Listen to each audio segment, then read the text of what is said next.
Le Seigneur, n'est-ce pas? Qui a adoré le Seigneur? Qui veut l'adorer? Donc, pendant que tu es assis sous ta chaise, tu peux lui apporter une adoration. Apporte une adoration au Seigneur des Seigneurs. Alléluia.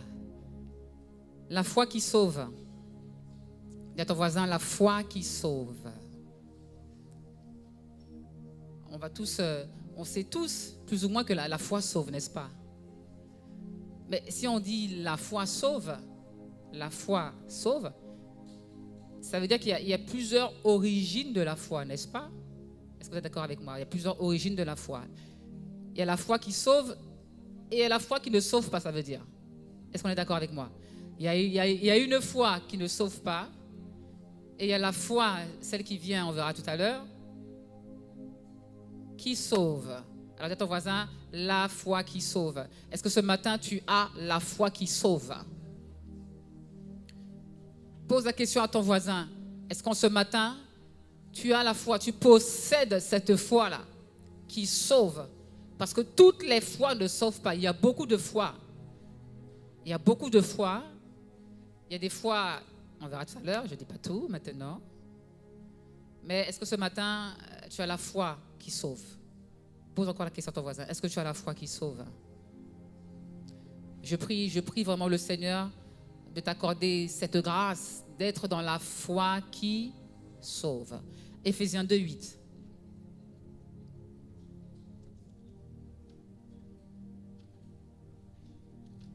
Donc, pour ceux qui ne me connaissent pas, je suis le pasteur Estelle, ça n'a pas changé. Hein? Je suis pasteur Estelle, l'épouse de M. Tazaro, pasteur Félix, qui est en Martinique actuellement. Et on le bénit dans le précieux nom du Seigneur Jésus. Amen. Éphésiens 2, 8.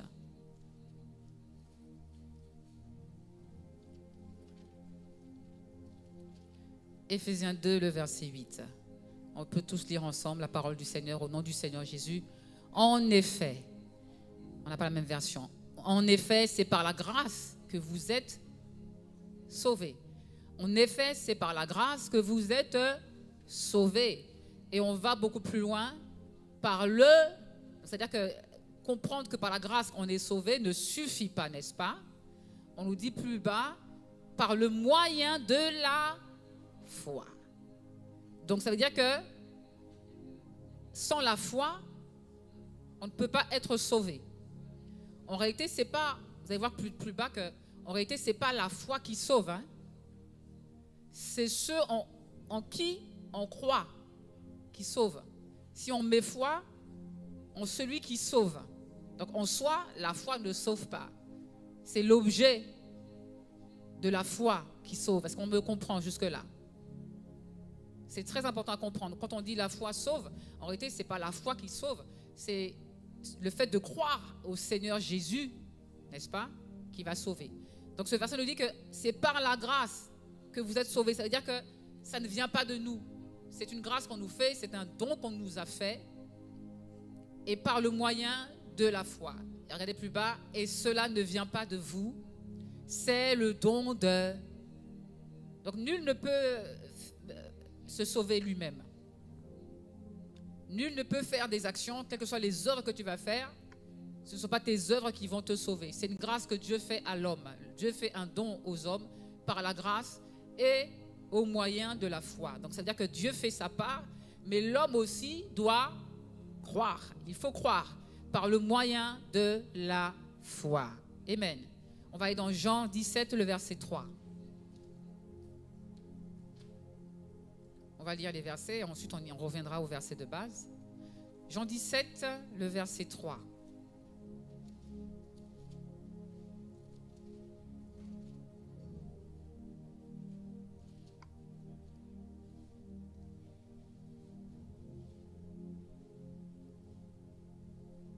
La parole du Seigneur. Or la vie éternelle, c'est qu'ils te connaissent. Regardez bien. Or la vie éternelle, c'est qu'ils te connaissent, toi, le seul vrai Dieu. Et celui que tu as envoyé, Jésus-Christ. Donc regardez comment la connaissance du Père, la connaissance de Jésus est indispensable pour être dans la vie éternelle pour hériter la vie éternelle, parce qu'il y a plusieurs, vous allez voir qu'il y a plusieurs configurations de la vie éternelle. C'est une réalité présente déjà et une réalité à venir. Alléluia. Celui qui a Christ, n'est-ce pas, a la vie éternelle. Donc c'est une réalité présente. Christ est la vie éternelle. Donc si on a Christ, on a la vie éternelle en nous, n'est-ce pas? Et il y a une réalité à venir. Donc on verra ça dans un enseignement par la suite, si Dieu le veut. Or la vie éternelle, on va tous lire ensemble. Or la vie éternelle, c'est qu'ils te connaissent, toi, le seul vrai Dieu, et celui que tu as envoyé, Jésus-Christ. Donc la connaissance, regardez, la connaissance de Jésus-Christ est indispensable. Et il y a connaissance et connaissance. On va comprendre par la suite ce que je suis en train de dire. Maintenant, on va aller dans Luc 17. Donc n'oublie pas de dire à ton voisin, il y a foi et foi. Il y a foi et foi. La foi va susciter des œuvres. Dis à ton voisin également, la foi va susciter des œuvres. Mais quelles sont les œuvres qui sauvent? Parce qu'il y a œuvre et œuvre. Il y a foi qui va donner, qui va te pousser à faire des actions. Il y a la foi qui va susciter des œuvres. Mais quelle œuvre qui sauve? Est-ce que toutes les œuvres sauvent?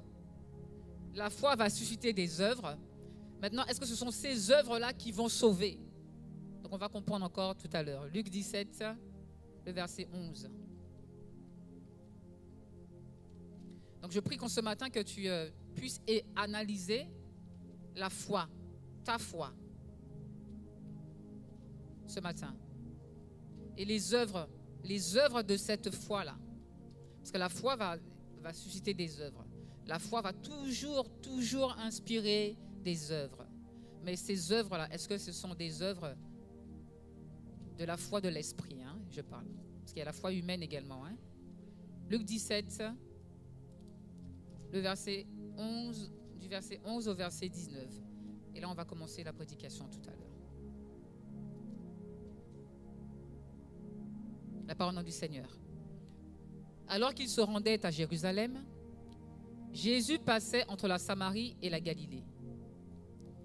Comme il entrait dans un village, 10 lépreux vinrent à sa rencontre. Ils se tinrent à distance et se mirent à lui dire « Jésus, Maître, aie pitié de nous !» Là, on va dire « Waouh, quelle foi !» Ils croient au Seigneur Jésus et ils vont entrer dans une forme d'audace, demander de l'aide. C'est un élément de la foi, n'est-ce pas? C'est un élément de la foi. Jésus, Maître, aie pitié de nous. Lorsqu'il les vit, Jésus leur dit, allez vous montrer aux prêtres. Vous avez la version qui dit les sacrificateurs. Pendant qu'ils allaient, ils furent guéris. L'un d'eux, se voyant guéri, revint sur ses pas en rendant gloire à Dieu à haute voix. Il tomba le visage contre terre aux pieds de Jésus et le remercia. C'était un Samaritain. Jésus prit la parole et dit, les 10 n'ont-ils pas été guéris? Et les 9 autres, où sont-ils? Verset 18. Ne s'est-il trouvé que 7 étrangers pour revenir et rendre gloire à Dieu? Puis il lui dit, lève-toi, ensemble, va, ta foi t'a sauvé. Dis encore, va, ta foi t'a sauvé. Donc là, c'est l'histoire des 10 lépreux. On connaît déjà l'histoire des 10 lépreux, plus ou moins. Mais je dis toujours que lorsqu'on va lire la parole, c'est de gloire en gloire. Tu peux lire aujourd'hui, avoir compris certaines notions, et lire demain et en comprendre d'autres. Et là, quand on va lire cette histoire-là des 10 lépreux, on va peut-être, par la grâce de Dieu, être poussé à analyser l'état d'esprit dans lequel on est là déjà ce matin et notre foi, la foi. Parce que là, il est question de 10 lépreux. Les 10 lépreux, ils sont lépreux, ils sont malades, ils sont dans une condition, ils ont un problème. Et ils croient au Seigneur. Et on n'est pas seulement dans la croyance, il y a aussi la foi. Parce que la croyance, c'est statique. On croit à des faits, sans plus. Mais la foi va susciter une action derrière. Donc on voit que là, ils sont dans la foi parce qu'il y a une action derrière. Et lorsque Jésus va leur dire, allez vous montrer au sacrificateur, pourquoi est-ce qu'on disait avant d'aller se montrer au sacrificateur? Parce que lorsque tu étais lépreux, c'était le sacrificateur qui allait attester par la suite que tu es guéri. Donc avant même qu'ils aient vu la guérison totale sur eux, Jésus leur dit, allez vous montrer au sacrificateur. Donc on les pousse dans une œuvre de foi. Parce que pour aller faire une action, dans ton cœur, tu sais que tu es guéri, tu as vu quelque chose. Tu as vu quelque chose en esprit, tu as vu que quelque chose. C'est-à-dire qu'ils ont pleinement mis foi, en la parole du Seigneur. Ils ont pleinement foi. Maintenant, imaginez si on se met à leur place, on prie pour quelqu'un, un frère ou une sœur, qui a un problème de santé, et on lui dit, va dire que tu es guéri, ou va chez un tel pour attester de la guérison. Mais toi, tu n'as pas encore vu la guérison. Tu ne sais pas si tu es guéri plus ou moins. Maintenant, dans la foi, tu sais que tu es guéri. Donc, c'est juste pour vous spécifier que si les 10 lépreux ont pris l'initiative de se déplacer, alors que pendant qu'ils sont en train de marcher, il y a encore la lèpre sur eux, parce que pendant qu'ils marchent, il y a encore la lèpre sur eux. Donc, ça veut dire qu'ils croient fortement que ce Jésus-là a le pouvoir de les guérir totalement de la lèpre. Donc, ils y vont fortement avec confiance. Donc, ils sont dans la foi. Ils sont dans la foi. Mais quand on avance plus loin, on va constater que ils sont guéris. Donc, c'est-à-dire qu'il y a l'attestation de la guérison. Et on voit qu'ils sont repartis. Ici, les 9 lépreux sont repartis. Ils sont repartis certainement très joyeux parce qu'il n'y avait plus de lèpre. Hein, la condition a changé. Jésus a guéri. Ils ont été purifiés. Ils n'ont plus de lèpre. Et on nous dit que parmi les 10, un seul de ces lépreux est revenu vers Jésus, donner la gloire. Il a constaté la guérison. Donc, il vient rendre la gloire. Donc là, on va se dire que les 10 lépreux, tout le monde a la foi là. Comme toi, quand tu viens dans l'assemblée, tu vas poser des œuvres. Qui peuvent éventuellement te faire croire que tu as la foi. Mais on va se rendre compte qu'il y a foi et foi, comme je disais tout à l'heure, qu'il y a la foi qui va susciter des œuvres. Mais quelles œuvres? On a vu, regardez, des œuvres pour complaire ou satisfaire, écoutez bien ce que je dis, des œuvres pour satisfaire un intérêt personnel. Est-ce que vous comprenez ce que je suis en train de dire? Il y a la foi qui va susciter des œuvres. Il y a des œuvres tournées vers soi. Il y a des œuvres tournées vers le Seigneur, donc pour la gloire du Seigneur. Il y a la foi qui va nous révéler Christ. Et il y a cette foi-là qui nous, comme je disais, qui nous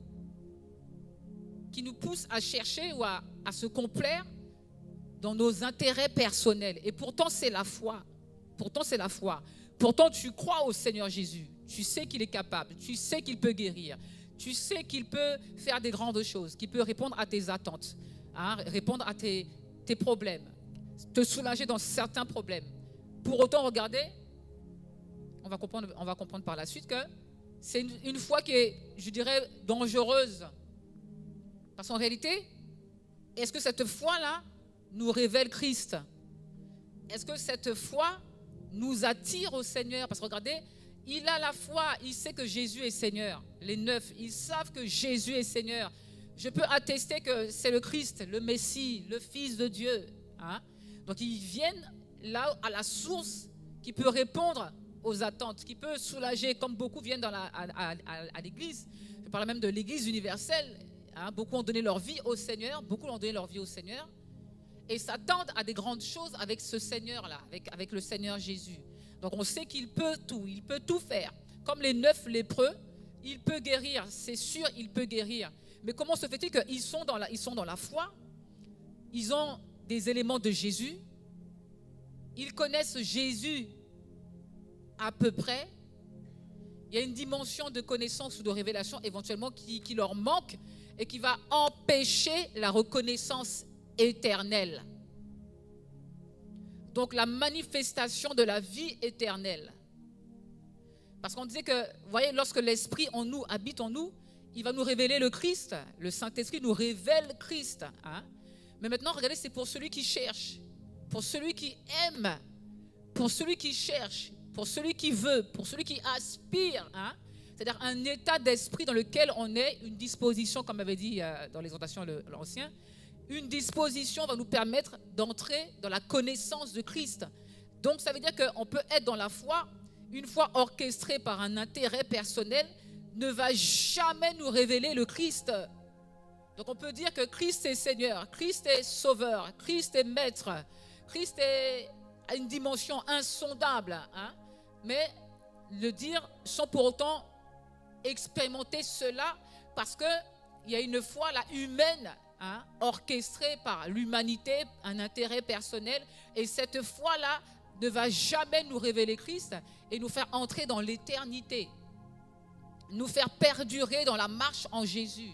Regardez, ils sont venus, je répète encore, Christ est Seigneur, je crois qu'il est Seigneur, mais regardez, la dimension d'esprit, la dimension du cœur va donner, on va dire, des brides, des miettes de la révélation de Jésus.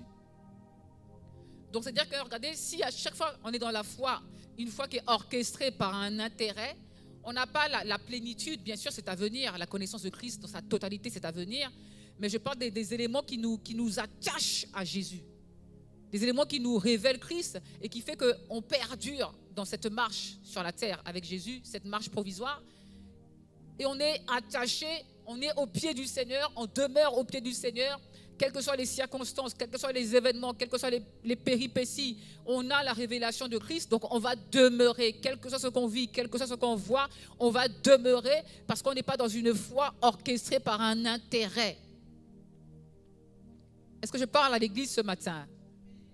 Regardez, on prend le cas des 9 lépreux, on a la guérison, on est malade, donc ils ont besoin de Christ, ils aiment Christ en partie, parce qu'il peut répondre à un besoin.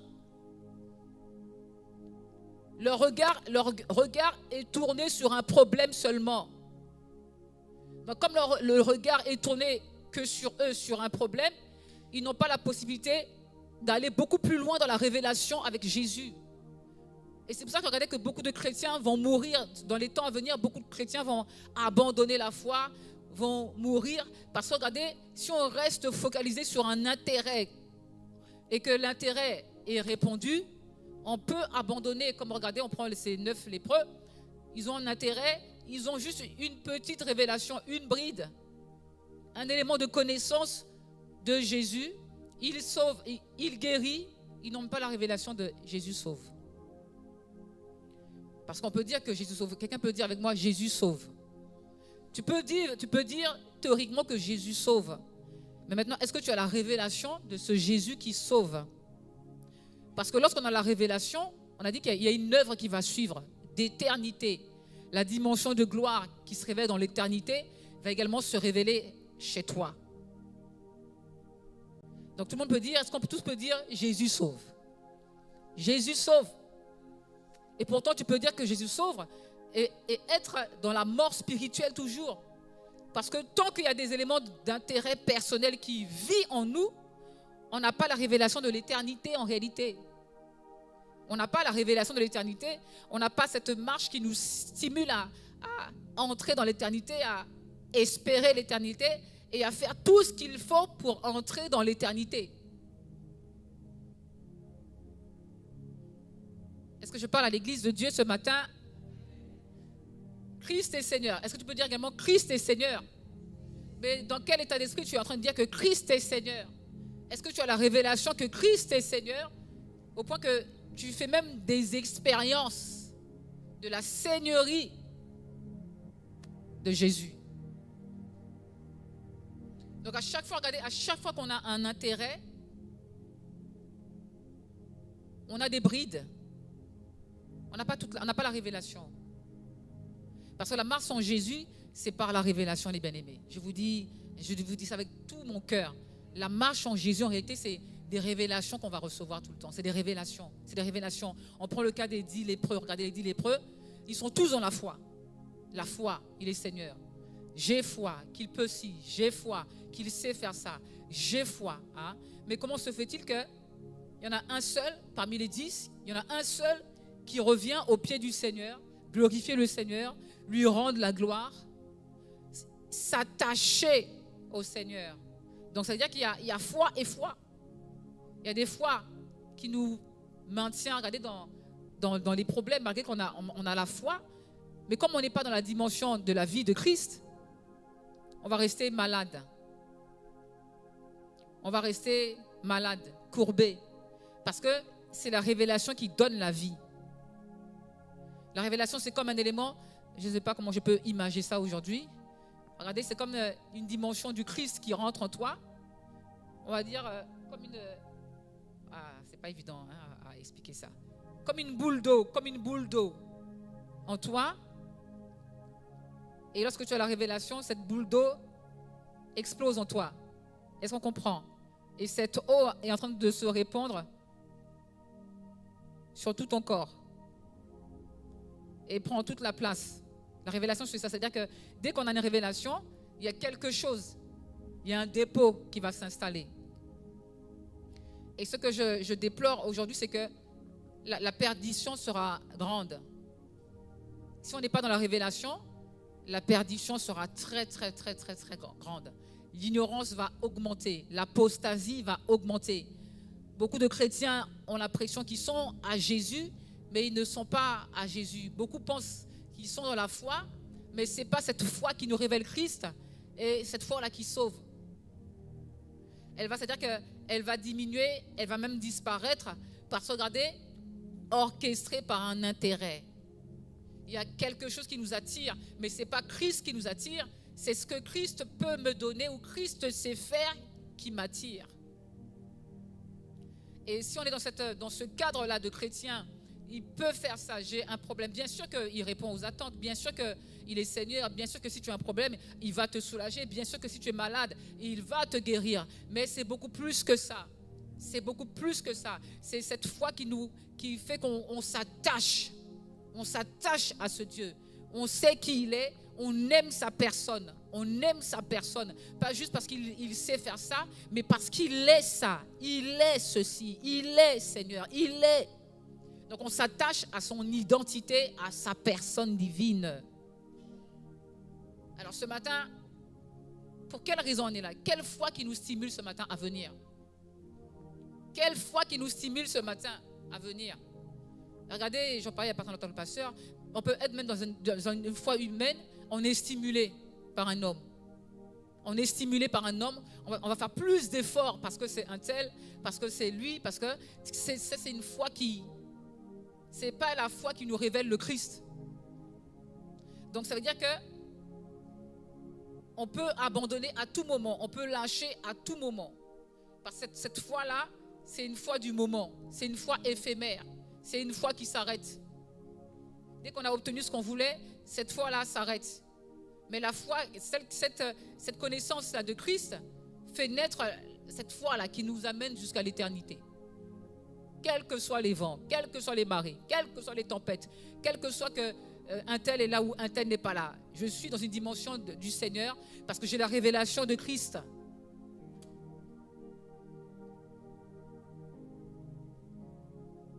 Est-ce que je parle à quelqu'un ce matin? Donc je dis qu'il y a plusieurs fois. Il y a la foi humaine. Parce que les humains ont la foi. Quand tu vas à ton travail, que tu as travaillé, un mois, on te dit qu'on va te payer. Tu sais qu'on va te payer. C'est une dimension de foi. Mais c'est une foi qui ne vient pas c'est pas la foi qui vient de la parole du Seigneur. C'est la foi humaine. Maintenant, quand tu prends le train, tu sais que le train va t'amener à Villeneuve-le-Roi. Tu le sais, tu montes dedans parce que tu sais. Tu n'as jamais douté. Tu n'as jamais douté que ce train ne t'amènera pas à Villeneuve-Saint-Georges. Qui prend le train? Qui prend le train? Et qui a l'assurance que si je prends ce train, je vais arriver à Savigny-le-Temple? Donc comment ça se passe pour le Seigneur? Est-ce que la foi que j'ai aujourd'hui m'atteste de la vie éternelle? Est-ce que ce Christ qui vit en moi, là, la dimension d'esprit, m'atteste de la vie éternelle? Donc c'est une question que j'ai posée. Qui ce matin peut dire que la connaissance que j'ai de Christ, la révélation que j'ai de Christ m'atteste de la vie éternelle? Donc, dans quelle foi on est aujourd'hui? Qu'est-ce qui nous stimule? Qu'est-ce qui te stimule à venir aux exhortations? Le sport après? Bien sûr que oui. Bien sûr que oui. Vous comprenez ce que je suis en train de dire? La foi, c'est pas cette foi-là de Christ qui nous révèle Christ n'est pas en rapport avec un intérêt personnel. Tu es beaucoup plus stimulé à venir exhorter à l'exhortation parce que tu ne venais pas tous les jours. Tu viens plus parce qu'il y a un intérêt personnel pour toi qui te stimule à venir. Le sport pour maigrir.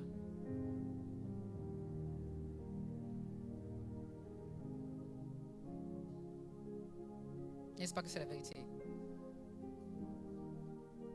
Dis à ton voisin, la foi qui sauve. On va aller dans Jean 14, 21. On regarde Luc. Hein? On doit analyser dans quel état d'esprit, parce que regardez, les temps vont être difficiles. Hein? Vous avez vu ce que le pasteur a posté donc, ils ne vont plus se cacher. Ce sera visible partout. Cerné partout. On est cerné partout.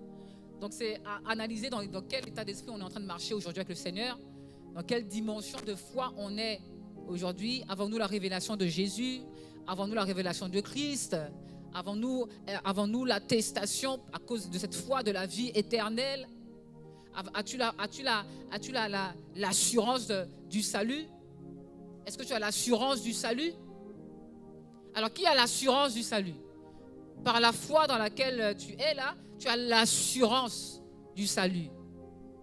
Tu as l'assurance du vrai. Tu as l'assurance que tu es dans le vrai. Tu as l'assurance que Christ est réellement Seigneur. Tu as l'assurance que tu es dans le bon jardin. Tout ça, c'est la foi qui va amener ça. Alors, est-ce qu'on peut lever la main? Qui a l'assurance? Qui a l'assurance? Parce que, attention, quand je pose des questions, ce n'est pas des pièges. Mais regardez, les œuvres vont suivre. Hein? Cette assurance va faire naître des œuvres. Au-delà de l'intérêt personnel. On ne marche pas par rapport à un intérêt personnel. On marche à cause de la révélation. À cause de la révélation de Christ. On est en train de marcher. On est en train de marcher à cause de la révélation de Christ. On est en train de chanter à cause de la révélation de Christ. On est en train de prêcher à cause de la révélation de Christ. On est en train de servir à cause de la révélation de Christ. Je suis là en ce lieu à cause de la révélation de Christ. Pas pour un bien-être personnel, mais à cause de la révélation de Christ. Est-ce que toute l'Église peut dire avec moi, je suis là à cause de la révélation de Christ. Je marche, je vis à cause de la révélation de Christ. Est-ce qu'on peut dire tous? On va se lever. Il faut que tu rentres dans la vie. Je suis là à cause de la révélation de Christ. Mais quelle révélation que tu as reçue de Christ? Élève ta voix et dis-le. Je suis là à cause de la révélation de Christ. Je chante, je sers le Seigneur à cause de la révélation. J'évangélise à cause de la révélation. Je suis là en ce lieu à cause de la révélation de Christ. Je suis en train de lui apporter un culte à cause de la révélation que j'ai reçue de lui. Aïe, aïe, aïe, aïe, aïe, aïe. Dis révélation. Ouais, pourquoi la révélation est indispensable? Tu peux t'asseoir. À cause de la révélation, je marche. À cause de la révélation, je vis. À cause de la révélation de Jésus, je sers le Seigneur. À cause de la révélation, je chante. À cause de la révélation, je prêche. Tout ce que je fais, Jésus doit être au centre. Je dois être stimulé à cause de la révélation. Je suis stimulé à cause de la révélation. Alléluia. Et regardez, il n'y a pas très longtemps, je parlais de lorsqu'on va évangéliser. Dans quel état d'esprit on est en train d'évangéliser? Est-ce qu'on est en train de servir à Christ sur un plateau? Est-ce que c'est Christ qu'on amène dans tout ce qu'on fait? Est-ce que c'est Christ qu'on est en train d'amener? Qui on est en train de mettre en avant? De qui on est en train de parler en réalité? Et ça va tellement loin que regardez, lorsqu'on va inviter une personne, pour quelle raison tu invites cette personne? Pour quelle raison tu invites cette personne? Pour quelle raison tu parles du Seigneur? Pour quelle raison tu évangélises? Pour quelle raison tu chantes? Pour quelle raison tu es là? Pour quelle raison sommes-nous là ce matin? Parce que, je crois que c'est l'ancien qui l'a dit, parce que j'ai peur de mourir. Parce que j'ai peur de l'enfer. Pour quelle raison? Est-ce que tout ce qu'on fait est stimulé par l'amour? L'amour de ce Christ-là. Pour quelle raison? Est-ce que j'aime le Seigneur?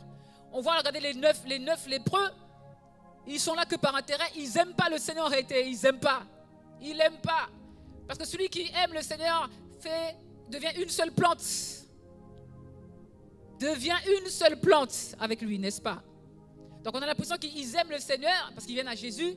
Ils aiment le Seigneur, mais en réalité, ils ont juste besoin que le Christ réponde à un besoin personnel qu'ils ont.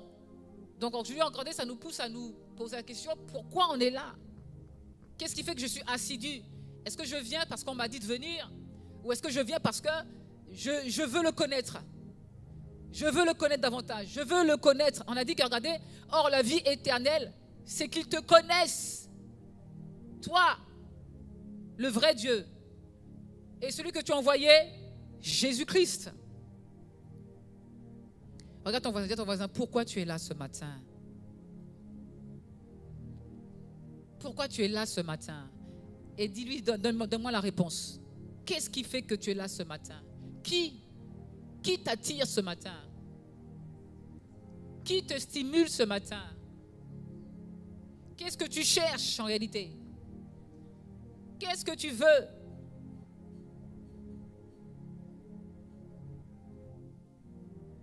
Et regardez, on voit le 10e lépreux, regardez, 10 fois. 10 fois. Dit, il n'y a que la foi de l'esprit. Et regardez, c'est une grâce parce qu'on a dit qu'on est sauvé par grâce, n'est-ce pas? C'est pour ça qu'on ne peut pas jouer avec la grâce. On ne peut plus jouer avec la grâce. Lorsque Dieu t'a fait une grâce, il faut saisir la grâce aujourd'hui. Parce que demain, tu ne sais pas. Il faut saisir la grâce aujourd'hui. Ce que tu peux faire aujourd'hui, fais-le aujourd'hui. Regardez, sauvé par grâce. Donc il va déployer un chemin. Il va mettre en place des moyens pour qu'on puisse hériter de cette vie éternelle. Donc est-ce qu'on peut dire, on peut se poser la question de dire, comment se fait-il que les 9 lépreux n'ont pas la révélation de Christ? Les 9 lépreux n'ont pas, parce que c'est la révélation qui nous attache à Jésus, comme j'ai dit. C'est la révélation qui fait qu'on va rester. On va rester à ses pieds jusqu'à l'éternité. Pour l'adoration éternelle, on va rester à ses pieds. On va rester, on va demeurer en Jésus. On va demeurer. Donc comment se fait-il? On peut se poser la question de se dire, est-ce que ce n'est pas une grâce là que Jésus fait à cet homme-là, le Samaritain, un étranger qui revient, qui a la révélation, qui revient, qui reconnaît que Jésus, il reconnaît que Jésus est Seigneur, il reconnaît que Jésus est Sauveur, il reconnaît Jésus dans les éléments qui l'amènent à lui, qui le ramènent à lui, qui le réconcilient avec lui. Donc, est-ce que ce matin réellement, on est réconcilié avec le Seigneur? C'est beaucoup de questionnements. Est-ce qu'on est réconcilié avec ce Seigneur? Au point qu'on ne veuille que lui rendre toute la gloire. Au point qu'on ne veuille que le servir lui seul et lui seul. Alléluia. Comment se fait-il que les 10 ont reçu des bénédictions? Ils ont reçu des bénédictions. Comment se fait-il que beaucoup viennent à Jésus, beaucoup partent, beaucoup abandonnent, beaucoup laissent, beaucoup... Comment se fait-il? Comment se fait-il que beaucoup viennent à Jésus? Beaucoup se donnent à Dieu, beaucoup sont à Jésus. Beaucoup, ce matin, je repensais aux témoignages, aux bénédictions, à tout ce que Dieu a fait, tout ce que les délivrances, les guérisons, les restaurations, la puissance que Dieu a révélée dans les vies de beaucoup. Mais qu'est-ce qui fait qu'à un moment donné, ils vont abandonner, ils vont rétrograder, ils vont lâcher? Est-ce que Jésus n'est plus Seigneur? Est-ce que Jésus n'est plus leur Sauveur? Est-ce que Jésus n'a pas fait un bienfait? Est-ce que Jésus n'a pas béni? Est-ce que Jésus n'a pas manifesté sa puissance? Donc on se rend bien compte qu'en réalité c'est toute une question de grâce, n'est-ce pas? Tout est une question de grâce. Tout est une question de grâce. Sauvé par grâce, mais au moyen de la foi. Donc tant que je suis dans la foi, mais la foi de l'esprit, la foi qui nous donne totalement à Dieu, la foi qui fait naître les œuvres de justice. Donc si tu es dans cette foi-là qui fait naître les œuvres de justice, donc assurément tout à l'heure, tu vas ressembler au Christ. Tout à l'heure, tu seras à même de le témoigner. Si maintenant tu es dans la foi qui suscite les œuvres de justice, donc ça veut dire que c'est cette foi-là qui va susciter les œuvres de justice, regardez, qui va nous pousser à le servir et à le glorifier. Qui va nous pousser à rester à ses pieds. Donc regardez, si je suis dans cette foi de l'esprit, regardez, on voit le 10e, il s'attache au Seigneur. Il s'attache au Seigneur. Donc comment je sais que je suis dans cette foi-là de l'esprit? J'aspire au changement. J'aspire à glorifier le Seigneur. J'aspire à adorer le Seigneur. Je n'adore pas pour Pasteur Félix. Je ne chante pas pour Pasteur Félix. Je chante pour le Seigneur. Comment je sais que je suis dans la foi? Je ne fais pas une œuvre pour faire plaisir à Pasteur Félix. Je ne fais pas une action pour faire plaisir à Pasteur Essel. Je le fais pour la gloire de Dieu. Ce n'est pas la même chose. Comment je sais que je suis dans la foi de l'esprit? Je veux davantage ressembler au Seigneur Jésus. Comment je sais que je suis dans la foi de l'esprit? Je veux davantage le ressembler. Je veux davantage renoncer à moi-même. Je veux davantage le plaire. Je veux son caractère. Comment je sais que je suis dans la foi de l'esprit? Je veux davantage le témoigner. Comment je sais que je suis dans la foi? Je veux davantage parler du Seigneur Jésus. Je veux davantage le mettre en avant lui. Comment tu sais que tu es dans la foi? Oui, tu es dans le bon chemin. Tu veux davantage le mettre en avant. Tu veux davantage le glorifier. Tu veux davantage lui laisser la place. On s'assure que lorsqu'on est en train d'évangéliser, ce n'est pas pour remplir les chaises ou remplir l'église, mais c'est pour que quelqu'un donne sa vie au Seigneur Jésus. C'est pour le Seigneur. Donc lorsqu'on a tout ce qu'on fait orchestré par l'humanité pour un désir personnel, ne sauve pas en réalité, n'apporte rien en réalité, ne te stimule pas dans la croissance, ça n'apporte aucune vie. Comment je sais que je suis dans la foi? C'est celle qui me révèle le Christ. Donc ça veut dire que l'évangile sans Christ n'est pas évangile. Évangile sans Christ n'est pas évangile. Et beaucoup vont apporter l'évangile sans Christ. Beaucoup parlent du Seigneur sans le connaître. L'évangile, dis à ton voisin, le seul évangile qui libère, le seul évangile qui guérit, le seul évangile qui restaure, bien plus loin encore, le seul évangile qui sauve, c'est celui de Christ. Dis à ton voisin, le seul évangile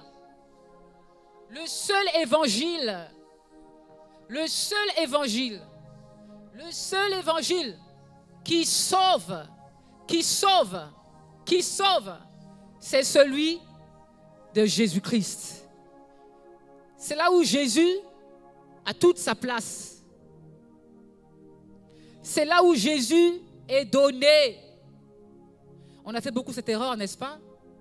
De parler de l'évangile, de dire à quelqu'un, viens à l'église, tu vas être guéri. Aïe, aïe, aïe. Viens à l'église, le pasteur va prier pour toi. Qui a fait ça? Ah, on est dans l'erreur totale. Dis à ton voisin, c'est une erreur totale. Ça veut dire que tu donnes l'âme de quelqu'un à un homme, mais tu ne le donnes pas à Jésus-Christ. Tu le donnes à une église, mais tu ne le donnes pas à Jésus-Christ. Tu l'invites dans une église, mais tu ne le donnes pas à Jésus-Christ. Est-ce qu'on peut dire Jésus-Christ? Tu as besoin de Jésus seulement. C'est Jésus que tu as besoin. Jésus que tu dois trouver. Jésus que tu dois connaître. Est-ce que tu peux te retourner et le dire à ton voisin? L'évangile où Jésus n'est pas. L'évangile où Jésus n'est pas. L'évangile où Jésus n'a pas sa place. L'évangile où Jésus n'est pas considéré. L'évangile où Jésus n'est pas maître. L'évangile où Jésus n'est pas connu ne sauve pas. Pas qu'à sauver. Ne sauve pas. Moi, j'ai pas ma traduction, elle n'est pas là, donc elle est pas bénie. Hein? Est-ce que tu comprends ce que je suis en train de dire? Je veux que tu le dises 7 fois. L'évangile sans Jésus ne sauve pas. L'évangile sans Jésus ne sauve pas. L'évangile sans Jésus ne sauve pas. L'évangile sans Jésus ne sauve pas. L'évangile sans Jésus ne sauve pas. L'évangile sans Jésus ne sauve pas. Donc, c'est-à-dire que lorsque l'évangile sans Jésus ne sauve pas. Donc, c'est-à-dire que si tu amènes quelqu'un dans une assemblée, elle va être guérie, certainement. Mais est-ce qu'elle est sauvée? Elle sera guérie. Elle sera guérie comme les 10 lépreux. Mais on n'ira pas plus loin. La marche n'ira pas plus loin. Pourquoi est-ce que ta marche ne va pas plus loin? Pourquoi est-ce que ta marche ne va pas plus loin? Pourquoi est-ce que tu ne vas pas plus loin avec Jésus? C'est comme ont été les 9 lépreux. Dis à ton voisin, pourquoi est-ce que tu ne vas pas plus loin?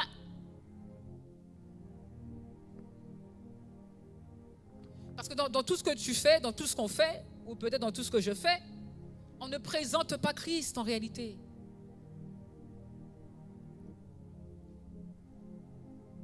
On ne présente pas Christ. Pourquoi? Parce qu'on ne le connaît pas suffisamment. Est-ce qu'on peut présenter quelqu'un qu'on ne connaît pas? Est-ce qu'on peut parler de quelqu'un qu'on ne connaît pas? Est-ce qu'on peut vivre la vie de quelqu'un si on n'a pas reçu son esprit? Est-ce qu'on peut parler de quelqu'un qu'on ne connaît pas? Wow. Luc 6.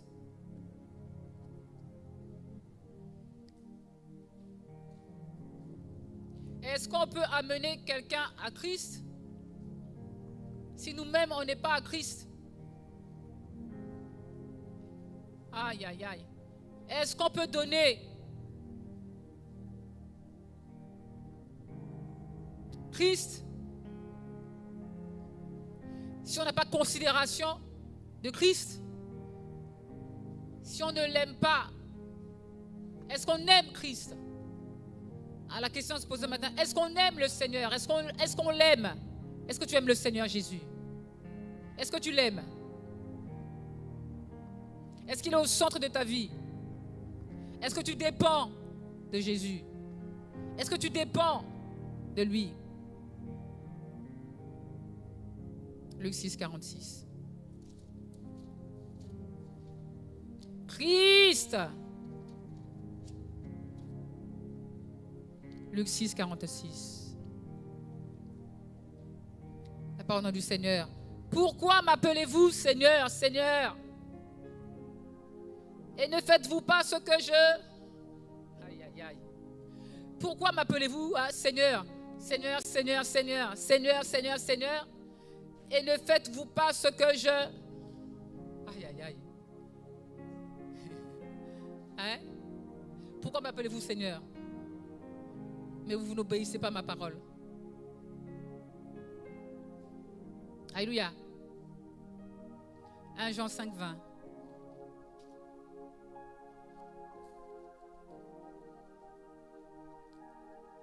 Jean 5.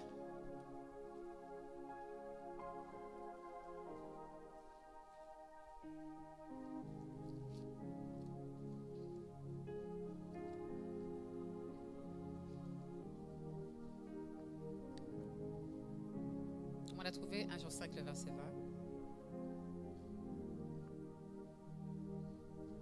Je disais que le Saint-Esprit nous fait des grâces extraordinaires de le connaître. Il n'y a que par l'Esprit qu'on peut connaître le Seigneur. Et regardez ce qu'on nous dit au verset 20. Mais nous savons aussi que le Fils de Dieu est venu. Et regardez ce qu'il a fait. Et nous a donné l'intelligence. L'intelligence, pourquoi? Pour connaître le véritable. Et moi, j'ai pour connaître le vrai Dieu. Et nous sommes unis au vrai Dieu. Si nous sommes unis à son Fils, Jésus-Christ, c'est lui qui est le vrai Dieu. C'est lui qui est le véritable. Et la vie éternelle. Je veux qu'on relise ça, c'est vraiment fort. Mais nous savons, lis ta version fortement, mais nous savons aussi que le Fils de Dieu est venu. Et nous sommes unis au vrai Dieu. Si nous sommes unis, tu auras besoin de ce verset dans les temps à venir. Tu auras besoin de ce verset pour attester du véritable. Et nous sommes unis au vrai. Et nous sommes unis au vrai Dieu. Si nous sommes unis à son Fils Jésus-Christ, c'est lui qui est le vrai. Il n'y a pas d'autre Dieu que lui. Mais regardez comment tu le sais, par la grâce de Dieu. Par la grâce de Dieu. Par la grâce du Saint-Esprit, tu as cette attestation que Jésus, c'est le vrai Dieu. Et la vie éternelle. Donc c'est-à-dire que regardez, s'il nous donne l'intelligence pour connaître le véritable, on a également la garantie, l'assurance de la vie éternelle, n'est-ce pas? Il y a d'autres religions, regardez, il n'y a pas la garantie de la vie éternelle. J'ai exhorté un musulman, ça fait un moment, et il a l'attestation même par des visions. Et je lui ai expliqué son rêve. Il a l'attestation. Que Jésus, c'est le seul Dieu, le seul qui sauve. C'est le seul nom, acte 4:12. C'est le seul nom qui a été donné qui sauve. Il n'y a pas d'autre chemin pour la vie éternelle. Il n'y a pas d'autre Dieu pour la vie éternelle. Le seul, c'est Jésus. Le seul Dieu, c'est Jésus. Maintenant, regardez, pour que tu aies une bonne position, que tu sois assuré de ça, c'est par l'Esprit, c'est par la révélation. Tu as cette attestation et tu as des œuvres. Tu as des œuvres qui vont te démontrer que Jésus, c'est Dieu. Donc lorsqu'on va évangéliser quelqu'un, il faut que nous-mêmes on soit dans cette intelligence et cette connaissance. À la fin des temps, vous allez voir, pour ceux qui ne sont pas enlevés ou pour... parce qu'aujourd'hui, regardez, on est beaucoup dans la distraction, c'est vrai, beaucoup. C'est les temps où tu dois rester dans la prière. C'est le temps où il faut prier. C'est le temps où il faut chercher le Seigneur. C'est le temps où il ne faut pas le renier. C'est le temps où il ne faut pas rétrograder. C'est le temps où il ne faut pas perdre la foi. C'est le temps où il ne faut pas jouer. C'est le temps où il faut lâcher la chair. C'est le temps où il faut beaucoup prier. Il faut beaucoup prier. Il faut jeûner. C'est le temps où il faut jeûner. C'est le temps où il faut chercher sa face. C'est le temps. C'est de se rapprocher du Seigneur. C'est le temps de demeurer à ses pieds. C'est le temps de ne pas juste être là pour un intérêt, mais pour Christ. C'est le temps de le témoigner. C'est le temps de commencer beaucoup à parler de Jésus, car on est dans les temps de la fin. C'est le temps où il faut commencer à donner Jésus, Jésus, Jésus, Jésus, Jésus, et attester publiquement que Jésus, c'est le seul Dieu. C'est le temps. Parce que l'autre côté, ils font déjà leur travail. Les chrétiens, c'est le temps de faire le travail du Seigneur et d'aller chercher les âmes qui sont perdues. Jésus est Seigneur. Jésus est Dieu. C'est le temps que toi aussi qui es là, c'est le temps que tu donnes ta vie à Jésus. C'est le temps de donner ta vie au Seigneur. C'est le temps de donner ta vie au Seigneur. C'est le temps de vaquer à la prière. C'est le temps de donner sa vie à Jésus. Est-ce que tu peux faire avec moi? Christ est roi. Est-ce qu'on peut se lever? Christ est Seigneur. Christ est roi. Christ est Seigneur. C'est le temps, Église de Dieu, d'attester que Christ est vivant. Christ est Jésus. C'est le seul Dieu. Dis-le aux musulmans, c'est le seul Dieu. Dis-le à l'athée, c'est le seul Dieu. C'est le Dieu, le véritable. Et le Saint-Esprit va nous attester que nous sommes dans le vrai. Nous sommes dans le vrai. Nous sommes dans le vrai. Nous avons la bonne marche par le Saint-Esprit, par le Saint-Esprit, par le Saint-Esprit. Le Saint-Esprit va attester à ton esprit qu'il est la vie éternelle. Il est la vie. Et cette vie est déjà en toi. Cette vie est déjà en toi. Cette vie est déjà en toi. Et tu dois la communiquer à tous ceux qui ne connaissent pas le Seigneur Jésus. Jésus, c'est le temps d'entrer dans l'évangélisation. C'est le temps de ramener ceux qui ne sont pas à Jésus. C'est le temps d'aller prêcher dans les ténèbres. C'est le temps de parler du Seigneur Jésus, de ne plus avoir peur. C'est le temps de ne plus avoir peur. On ne doit plus avoir peur. On ne doit plus avoir peur. C'est le temps d'attester que Christ est avec nous. Christ est avec nous. C'est le temps de se lever. C'est le temps. Jésus, c'est le seul Dieu. Il n'y a pas d'autre Dieu. Il n'y a pas d'autre Dieu. Il n'y a pas d'autre Dieu. Il n'y a pas d'autre Dieu. Et mon esprit atteste ça. Il n'y a pas d'autre Dieu que Jésus. Et cette attestation-là peut t'amener en prison. Qu'importe, Jésus est Seigneur. Pierre a été en prison. On l'a fait sortir. Cette attestation, c'est vrai, peut t'attirer des problèmes. Mais qu'importe, la vie éternelle est déjà en toi. Dans ton corps. Même si ton corps passe par le feu. Même si ton corps passe par le feu. Christ est roi. C'est le temps, bien-aimé. N'aie plus peur. Devant les sorciers, n'aie plus peur. Devant les attaques des démons, n'aie plus peur. N'aie plus peur.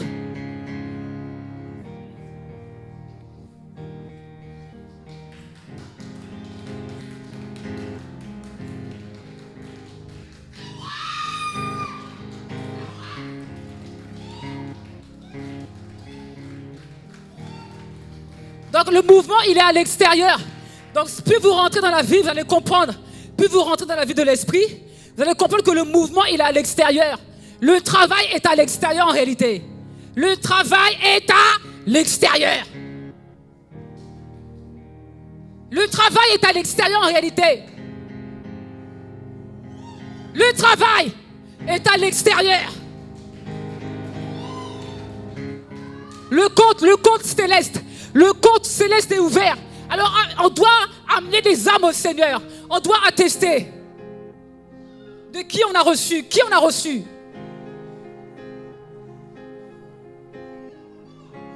Regardez celui qui a reçu Christ, il va dire, mais mort, qui es-tu mort? Qui es-tu mort devant l'Éternel? Qui es-tu?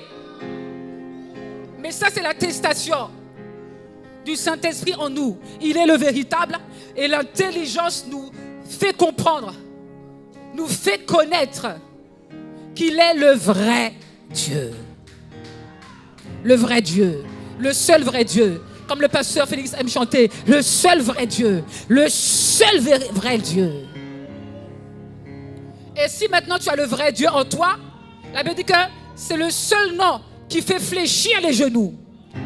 Si c'est le vrai Dieu qui est en toi, c'est le seul nom qui fait fléchir les genoux. Donc si on a un problème, et c'est le vrai Dieu, qu'on parle du vrai Dieu, tout problème fléchit. Parce qu'il n'y a aucun problème qui tient devant le vrai Dieu. Est-ce qu'on a le vrai Dieu? Est-ce qu'on parle du vrai Dieu? Est-ce qu'on connaît ce vrai Dieu-là? Parce qu'on nous dit que tout genou va fléchir devant le nom de Jésus. Jésus. Donc c'est-à-dire que si c'est le vrai Dieu qu'on parle, ce vrai Dieu qu'on évangélise, il n'y a aucun problème qui peut tenir devant le vrai Dieu.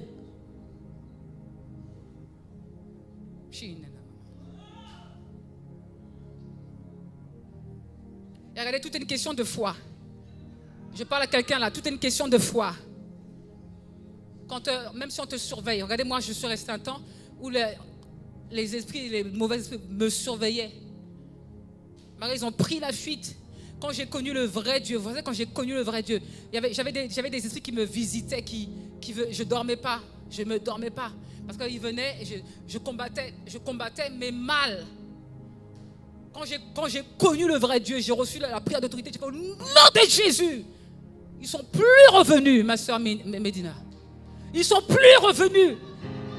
Parce qu'ils ont vu que je sais qui j'ai en moi. J'ai compris, je sais qui est en moi. Je sais qui vit en moi. Et quand ils ont vu que j'ai eu la révélation, ils sont tous partis. Donc quand on a un problème, tout dépend maintenant de est-ce que j'ai compris qui j'ai en moi? Qui travaille? Le vrai Dieu. Et le vrai Dieu n'est révélé que par la foi. La foi qui vient de la parole d'esprit. La parole d'esprit. Cette vraie foi-là va stimuler les œuvres qui nous attachent au Seigneur jusqu'à la fin, même dans la mort. Mais qu'est-ce que tu vas faire lorsqu'on va te persécuter pour dire renie Jésus? Qu'est-ce que tu vas faire? Si tu n'es pas dans le véritable, qu'est-ce que tu vas faire? Tu vas dire, ah ben d'accord. Renie Christ ou tu meurs. Ah ben d'accord. Renie Christ, sinon tu perds ton travail. Ça va arriver. Pendant que vous jouez là, ça va arriver. Ça va arriver. Renie Christ ou sinon tu quittes ton travail. Vous allez faire quoi là? Christ! Il détient tout. Il est maître de tout. Maître de tout.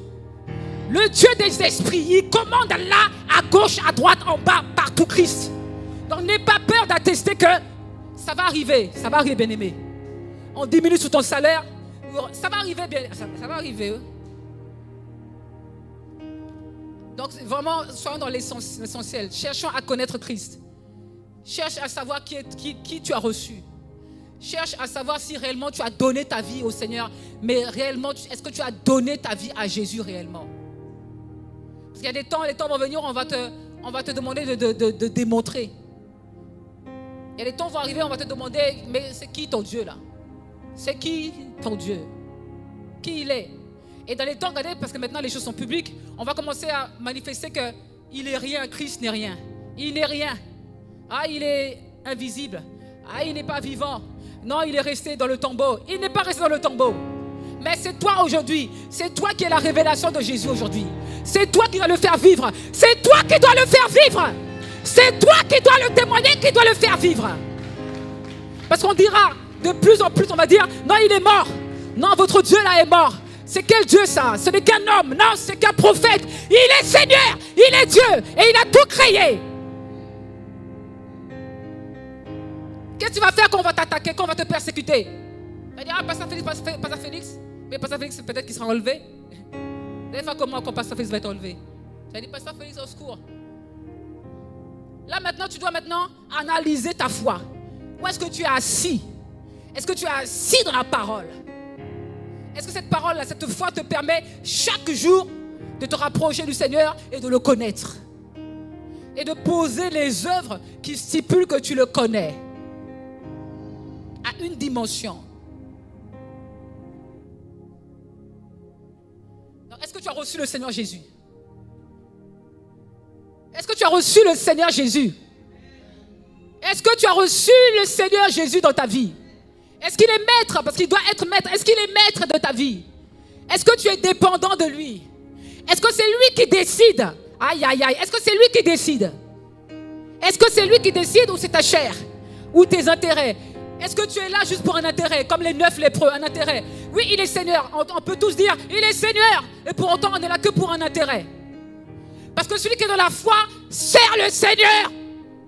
Le pasteur Brian a posté pour la régie. Il a posté déjà. Celui qui est dans la foi sert le Seigneur. Ça, mais il a posté pour la régie. On a besoin de personnes à la régie. Pour l'évangile, n'est-ce pas? N'est-ce pas? Donc ceux qui vont travailler à la régie vont venir me voir tout à l'heure là. Je vous attends là. Tout à l'heure là, je vous attends là-bas. Alléluia.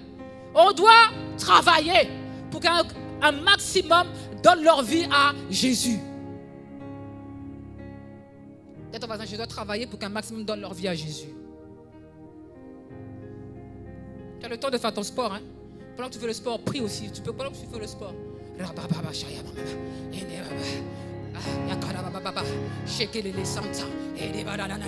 Pour que quand je parle là, pendant que je rentre, je parle aussi à une âme.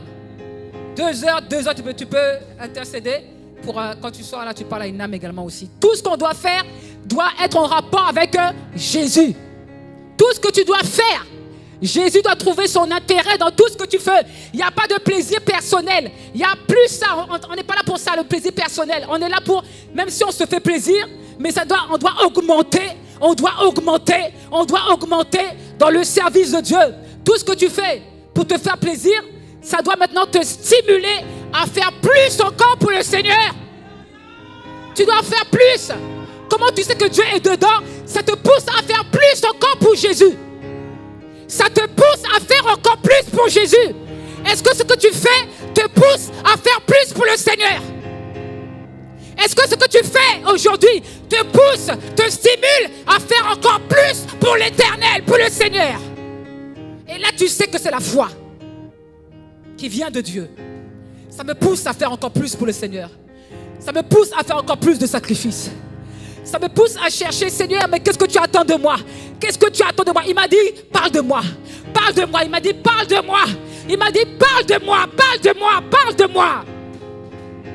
Il m'a dit, c'est bien, continue, parle de moi.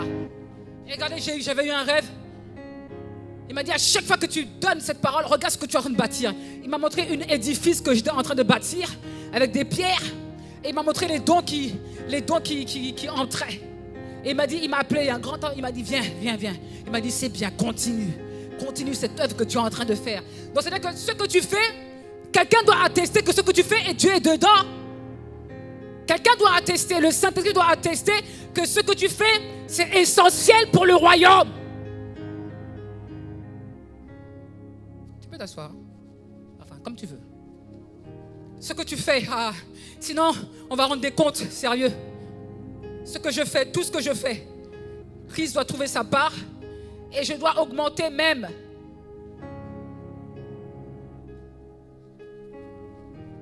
Tu peux chanter, tu vas chanter pour le Seigneur. Chanter pour la révélation. Ce n'est pas chanter pour manifester une voix. Aïe, aïe, aïe. Ce n'est pas chanter pour manifester une voix. Chanter dans la voix, quelqu'un doit trouver le Seigneur Jésus. Quelqu'un dans tout ce que tu fais, quelqu'un doit trouver le Seigneur Jésus. Donc on n'a pas besoin de mettre en avant tout ce qu'on sait bien faire. Du moment que Christ n'est pas en avant, il faut changer ça. Alléluia. Oh Père. Donc, regardez, on doit se repentir. Je vois que toute l'église doit se repentir. On doit se repentir. Bien sûr qu'on doit se repentir. Parce que rien ne peut tenir devant Christ. Rien ne peut tenir devant Dieu. Donc s'il y a des choses qui résistent devant toi, c'est que le Christ, là, le Seigneur, là, on ne l'a pas connu. Le véritable. Donc regardez pourquoi les neufs viennent pour un intérêt. Comme j'ai dit, regardez, c'est une foi humaine. Comme lorsqu'on va te payer à la fin du mois, tu es sérieux à ton travail. Tu es sérieux, mais pour le Seigneur, c'est un problème d'être sérieux. C'est un problème d'être à l'heure. C'est un problème de faire des sacrifices. C'est un problème. Mais le travail, si le travail te dit, tant, tu vas le faire. Et le travail ne te donne pas la vie éternelle. Le travail ne te pousse pas à connaître le Seigneur. Mais regardez, je dis bien que la vraie foi, c'est celle qui nous pousse à aimer. La foi de l'Esprit nous permet de connaître Jésus, mais nous pousse à l'aimer. On l'aime encore, on l'aime de plus en plus. De plus en plus, on l'aime. De plus en plus, on l'aime. Est-ce que là, tu peux dire que j'aime le Seigneur de plus en plus? C'est vital. Cette relation est vitale. Je l'aime. Ou juste, et je sais que beaucoup sont dedans, ou juste, non, je viens parce que je ne veux pas aller en enfer. C'est pas pareil. Donc, tout à l'heure, tu vas abandonner quelque chose. Je viens parce que, comme il y a l'enfer, je ne vais pas mourir. Je ne vais pas aller en enfer, brûler en enfer. Est-ce que vous comprenez ce que je suis en train de dire? Parce qu'il dit, on parle d'amour, il dit celui qui m'aime. Donc on parle d'amour. On ne parle pas juste d'une relation où il va nous sauver sans plus, on va aller dans la vie éternelle. Il nous parle de l'aimer, de s'attacher à lui. On n'a pas lu Jean, on l'a lu? On a lu. Jean 5. Oui, non, c'était Luc 6. Pourquoi m'aimez-vous, m'appelez-vous Seigneur, et ne faites-vous pas ce que je dis? Et regardez Jean 14, on va aller rapidement dans Jean 14, 21. Aujourd'hui, c'est le Seigneur Jésus. Dans tout ce qu'on fait, c'est le Seigneur Jésus. Il doit prendre la place. Je ne peux pas me distraire dans autre chose que le Seigneur Jésus. Jean 17, 3. Nous sommes dans les temps de la fin. Les temps vont devenir... Aïe, aïe, aïe. Jean 14, 21. Jean 14, 21. Regardez, celui qui a mes commandements les garde. Donnez-moi le verset qui dit que celui qui m'aime garde mes commandements. Ah, c'est ça. C'est celui qui m'aime. C'est celui qui m'aime. Donc, regardez, ça veut dire que lorsque l'amour est au centre d'une relation, c'est ce qui va nous motiver, n'est-ce pas? On reprend le verset tous ensemble. Celui qui a mes commandements et qui les garde, c'est celui-là qui m'aime. Celui qui m'aime sera aimé de moi et moi aussi. Regardez, c'est quand même confus parce que Jésus aime tout le monde, n'est-ce pas? Mais regardez, là, il va bien stimuler que c'est celui qui l'aime qui sera également aimé. Mais regardez, quand il dit que celui qui aime, c'est celui qui obéit, qui garde ses commandements. Et il avait dit à Pierre, si tu m'aimes, paie-moi. Donc c'est-à-dire que l'amour nous stimule. C'est l'amour qui va stimuler. Donc c'est-à-dire qu'en réalité, on n'a pas à dire à quelqu'un, tu sais, parle du Seigneur. C'est l'amour qu'il a pour le Seigneur qui va le stimuler à parler du Seigneur. Sois à l'heure, soyez à l'heure dans les choses de Dieu. C'est l'amour que tu as pour Dieu qui va te stimuler à être à l'heure au culte. C'est l'amour que tu as pour le Seigneur qui va te stimuler à parler de lui. Donc regardez, l'amour est une puissance qui va nous stimuler dans cette relation-là. Donc je l'aime. Il m'a aimé le premier, je l'aime. Mais je ne suis pas à Jésus. Pourquoi tu es... Parce que le pasteur avait posé la question une fois. Je suis à Jésus parce que je ne veux pas mourir, je ne veux pas aller en enfer. Donc tout à l'heure, tu ne vas pas tenir longtemps. Cette relation n'a pas de pérennité, d'endurance. Regardez 1 Corinthiens 13 qui dit que l'amour supporte. Donc regardez, c'est-à-dire que lorsqu'on a l'amour, on peut tout supporter. Tout supporter. Tout pardonner. On peut aimer. Au-delà de toute mesure. Donc est-ce qu'on aime? Est-ce qu'on aime Jésus?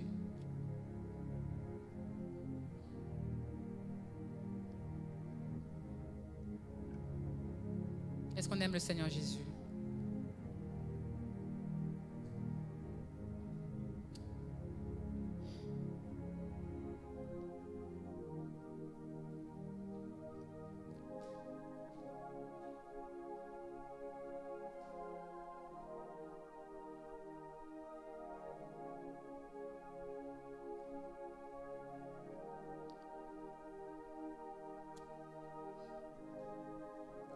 Demande à ton voisin. Est-ce qu'on aime? Or, la vie éternelle, c'est qu'ils te connaissent. La connaissance, l'amour, la connaissance nous lie à la vie éternelle.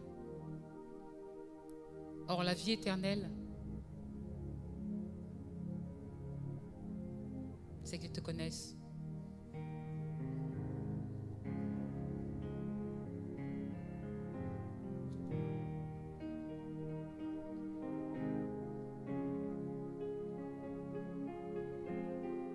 Est-ce qu'on peut dire Jésus? Alors, s'il n'est pas ton maître, sois mon maître. Alléluia.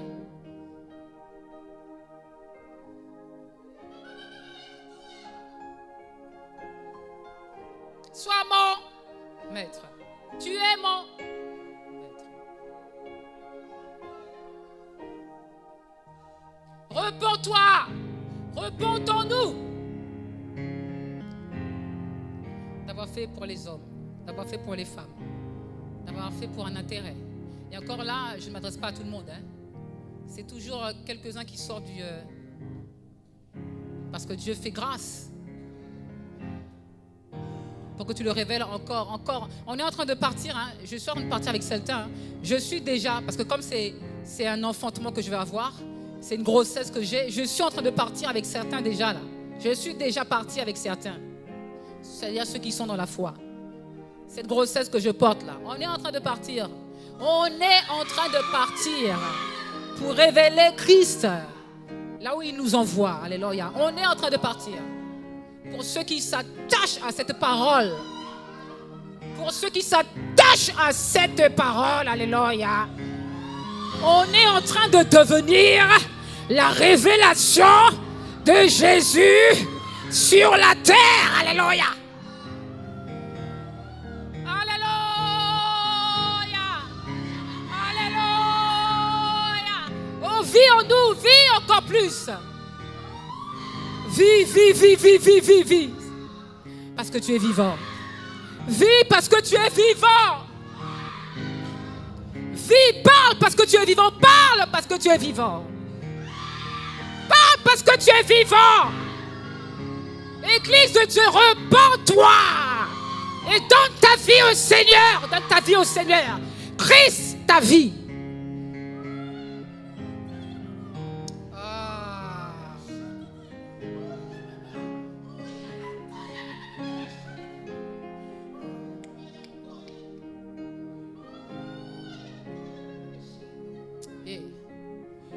Donc on est là tous les jours, mais est-ce qu'on est là pour l'essentiel? On répète les mêmes choses. Et c'est vrai que je suis revenu à Noé. Dieu m'a dit, j'ai dit Seigneur, mais je répète les mêmes choses. Il m'a dit, mais regarde Noé. Mais Noé a répété les mêmes choses. Donc Seigneur, je vais répéter les mêmes choses. Jusqu'à ce que ça rentre dans le cœur de quelqu'un. Jusqu'à ce que ça prenne vie dans le cœur de quelqu'un. Ne te lasse pas de parler. Tu as évangélisé 15 000 fois, c'est pas, il faut le faire, même si c'est 100 000 fois. Continue de le faire, ne te lasse pas. Ne te lasse pas. Ne te lasse pas parce que quelqu'un va trouver le Seigneur. Quelqu'un va donner sa vie au Seigneur. Ne te lasse pas, ne te lasse pas. Même si tu prêches pour 3 personnes ou 4 personnes, ne te lasse pas, ne te lasse pas. Fais-le, fais-le, fais-le, fais-le. C'est lorsqu'il y a une personne qui se repent, il y a une fête dans le ciel. Alléluia. Ne te lasse pas. Ne te lasse pas, fais les mêmes choses, même si c'est tous les jours, fais. Parle de Dieu, parle, prêche. Exhorte, chante. Quelqu'un va trouver le Seigneur. Même s'il y a un musicien ou pas musicien, ne te lasse pas.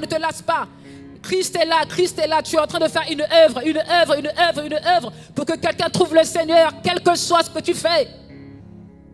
Avec les peu de moyens, avec tes faibles mots, Christ est là. Quelqu'un va trouver le Seigneur. Je disais, Seigneur, mais est-ce qu'ils comprennent? Il a dit oui, il y en a qui comprennent. Oui. Et il m'a montré, tu es enceinte même, ils sont en train de partir avec toi là. Ils sont en train de partir. Ils vont avancer. Oui, ils vont avancer. Oui, je crois que tu vas avancer. Alléluia. Pour la gloire du Seigneur des Seigneurs. Oh, merci Jésus. À Dieu soit la gloire. Est-ce qu'on peut acclamer le Seigneur? Acclame le Seigneur.